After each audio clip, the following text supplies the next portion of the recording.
राजभाषा और सभी भारतीय भाषाएं निरंतर प्रगति आगे बढ़ रही हैं, आपसी तालमेल और सामंजस्य के साथ बढ़ रही हैं। तो करतल ध्वनि आप सबकी तरफ से होगी। ये पुस्तक भेंट करती हुई ये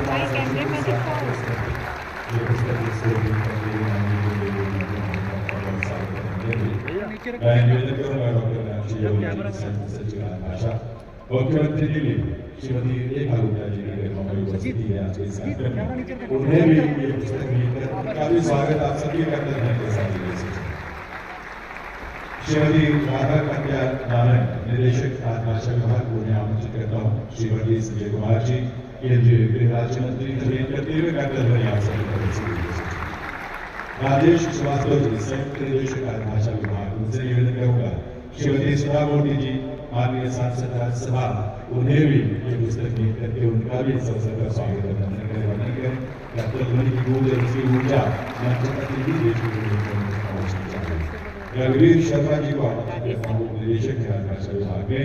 डॉक्टर अतुल कोठारी जी राष्ट्रीय सचिव शिक्षा संस्कृति उत्थान न्यास दिल्ली, उनका स्वागत करने के लिए निवेदन करूंगा रघुवीर शर्मा जी से।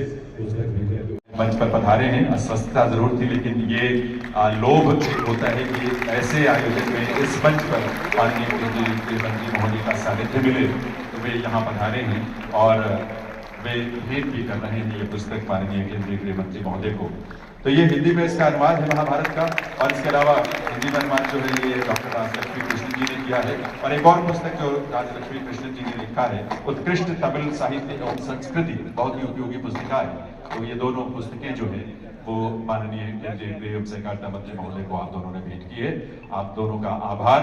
और इसके बाद मैं निवेदन करूंगा डॉक्टर राजलक्ष्मी कृष्णन जी, जो कि बहुत ही प्रख्यात हिंदी शिक्षाविद हैं, तमिल लेखक हैं, हिंदी की प्रचारक हैं।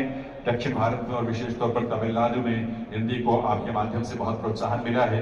तो मैं डॉक्टर राजलक्ष्मी कृष्णन जी से अनुरोध करूंगा कि वे कृपया अपने राजभाषा नीति कार्यान्वयन सामान्य ज्ञान प्रतियोगिता की थी, उसमें प्रथम स्थान प्राप्त करने वाले श्री संजीव कुमार सिंह, हिंदी अधिकारी, केंद्रीय कांच एवं सिरामिक अनुसंधान संस्थान कोलकाता, उन्हें आमंत्रित करता हूँ।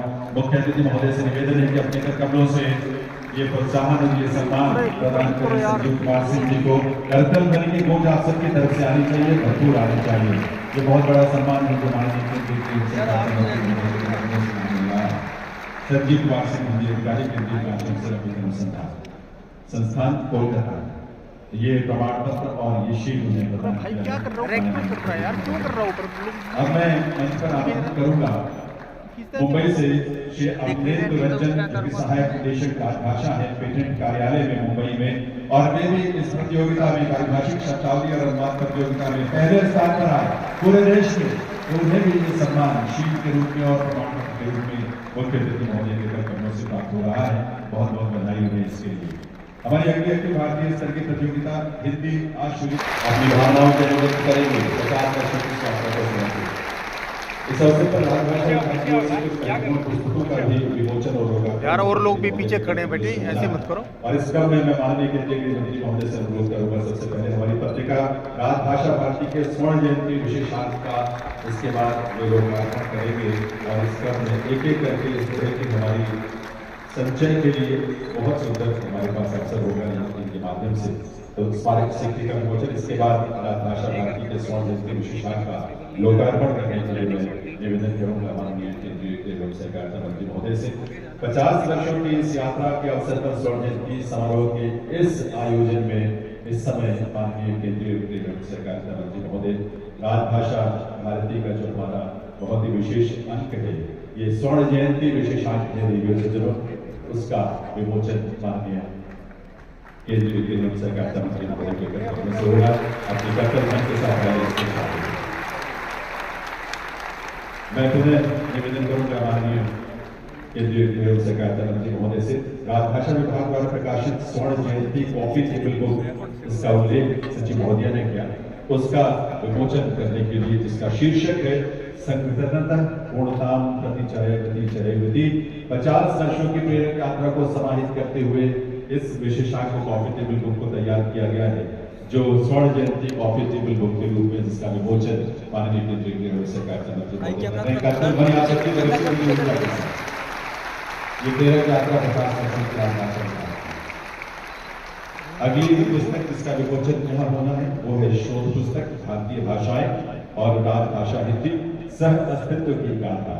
ये पुस्तक भारत के भाषाई स्वाभिमान का उद्घोष है। रेडियो सज्जनों, एक युग दृष्टि है और उसे इस पुस्तक के रूप में संकलित किया है, प्रकाशित किया है राजभाषा विभाग ने। तो इसके लिए भी आप सबकी कर्तव्य ध्वनि जरूर उसकी ध्वनि आनी चाहिए और आभार। इस रूप में हमारा एक और प्रकाशन है जिसका से हम सबका मार्गदर्शन करें, हमें प्रेरित करें। माननीय केंद्रीय गृह मंत्री महोदय।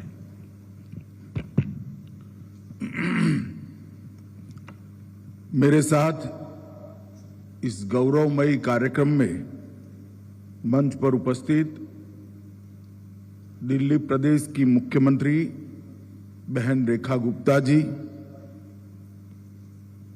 मेरे साथी मंत्री श्री बंडी संजय कुमार जी, श्रीमान भर्तृहरि मेहताब जी, उपाध्यक्ष संसदीय राजभाषा समिति, मेरे मित्र और राज्यसभा के सांसद श्री सुधांशु त्रिवेदी जी, राज्यसभा की नियुक्त सांसद श्रीमती सुधा मूर्ति जी,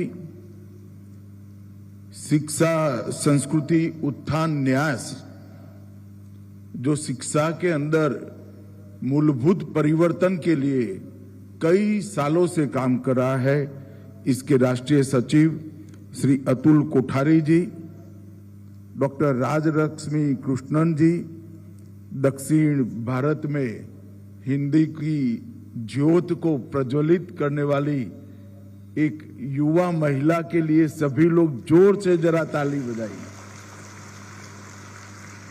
राजलक्ष्मी कृष्णन जी हम सब के लिए आदर्श होनी चाहिए कि इस आयु में भी तमिलनाडु में हिंदी सिखाने का काम कर रही है। श्रीमती अंशुली आर्या, सचिव राज्यसभा विभाग राजभाषा विभाग, और आज इस भारत मंडपम में ये बहुत बड़े सभागार में खींचोखींच भरकर उपस्थित सभी राजभाषा प्रेमियों को मेरा प्रणाम, नमस्कार।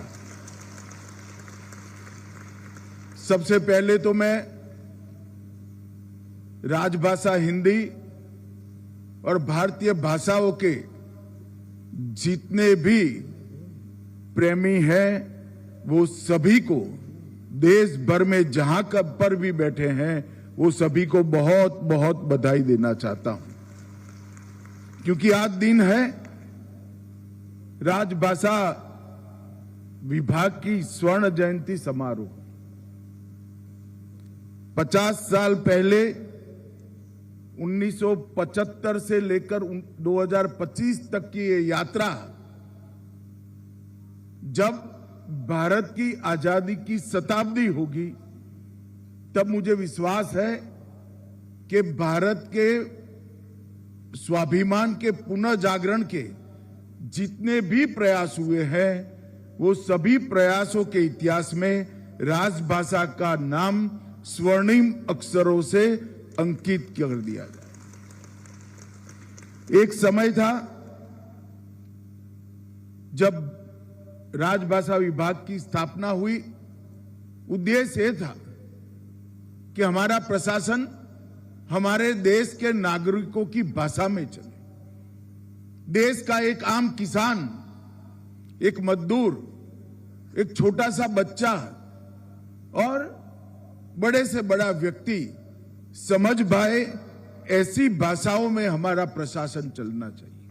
और ये लोकतंत्र के मूल उद्देश्यों में शामिल है कि देश का प्रशासन देश के लोगों की भाषा में होना चाहिए। और एक प्रकार से भारत के आत्मसम्मान को जागरूक करने के लिए भी भारतीय भाषाओं का उपयोग प्रशासन में हो, ये बहुत जरूरी था, क्योंकि कोई भी देश अपनी भाषा छोड़कर अपनी संस्कृति, साहित्य, इतिहास और जीवन के संस्कार, समाज जीवन के संस्कार उसको चिरंजीव नहीं रख सकता। कोई भी देश ने अपनी चिति पर चलना है, अपने संस्कृति के आधार पर आगे बढ़ना है, आत्मसम्मान के साथ बढ़ना है, तो वो देश का प्रशासन अपनी भाषाओं में हो, वो बहुत जरूरी है।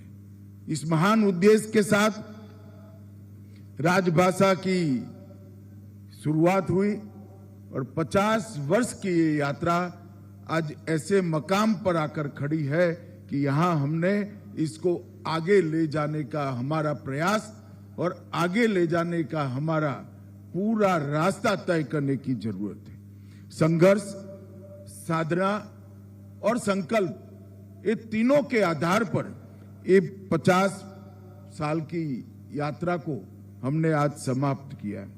और ये पंच प्रण की बात प्रधानमंत्री जी ने जब आजादी के 75 साल हुए तब कही, उसमें गुलामी की मानसिकता से मुक्ति, ये बहुत महत्वपूर्ण प्रण है। और जब तक व्यक्ति अपनी भाषा का गौरव नहीं करता, अपनी अभिव्यक्ति अपनी भाषा में नहीं करता, अपनी सोच, विश्लेषण और निर्णय करने की क्षमता को अपनी भाषा में नहीं गढ़ता, हम गुलामी की भाषा से, गुलामी की मानसिकता से मुक्त नहीं हो सकते। कोई भी भाषा का विरोध नहीं है, किसी भी विदेशी भाषा का विरोध नहीं करना चाहिए, परंतु आग्रह हमारी भाषा को महिमा मंडित करने का होना चाहिए, आग्रह हमारी भाषा को बोलने का होना चाहिए, हमारी भाषा में सोचने का करना चाहिए। और पूर्णतः विकसित राष्ट्र की संकल्पना तभी हो सकती है जब विरासत को परिभाषित करने का भाषा एकमात्र माध्यम है, इसका महिमा मंडन हो। जहां तक देश का सवाल है, भाषा सिर्फ संवाद का माध्यम नहीं होती, एक राष्ट्र की आत्मा होती है। हमारी जड़ें, हमारी परंपराएं, हमारा इतिहास, हमारी पहचान और हमारी जीवन संस्कृति, ये सभी भाषा से कटकर आगे नहीं बढ़ा सकते। और भाषाओं को जीवंत रखना भी इतना जरूरी है और भाषाओं को समृद्ध करना भी इतना जरूरी है। ये सभी प्रयास हमने आने वाले दिनों में सभी भारतीय भाषाओं पर के लिए और विशेषकर राजभाषा के लिए करने चाहिए। मित्रों, आज बंकिम चंद्र चट्टोपाध्याय की भी जन्म जयंती है। वंदे मातरम ये हमारे देश का आजादी की अभिव्यक्ति का प्रतीक बना। और बंकिम बाबू ने जिस भाव के साथ एक गीत को लिखा, पूर्व, पश्चिम, उत्तर, दक्षिण, हर जगह पे वो अंग्रेजों को इस देश से निकालने का नारा बना। आज मैं इस अवसर पर बंकिम बाबू को बहुत मन पूर्वक याद कर स्मरण करना चाहता हूं। मित्रों, आज स्मारक सिक्का भी जारी किया गया। राजभाषा विभाग की स्वर्ण जयंती विशेषांक की कॉफी टेबल बुक भी जारी की गई। शोध पुस्तक का भी लोकार्पण किया गया और कई सारे प्रयासों को और कई सारे अच्छे पुस्तकों को आज इसका विमोचन भी हुआ है। राजभाषा को प्रशासन में, तकनीक के क्षेत्र में, विज्ञान के क्षेत्र में और कला के क्षेत्र में प्रस्तापित करने वाले कई पुस्तकों का भी आज विमोचन हुआ। इसके साथ राजभाषा के प्रचार प्रसार के लिए जिन्होंने प्रयास किया है, इसका पुरस्कार देने का भी काम हुआ।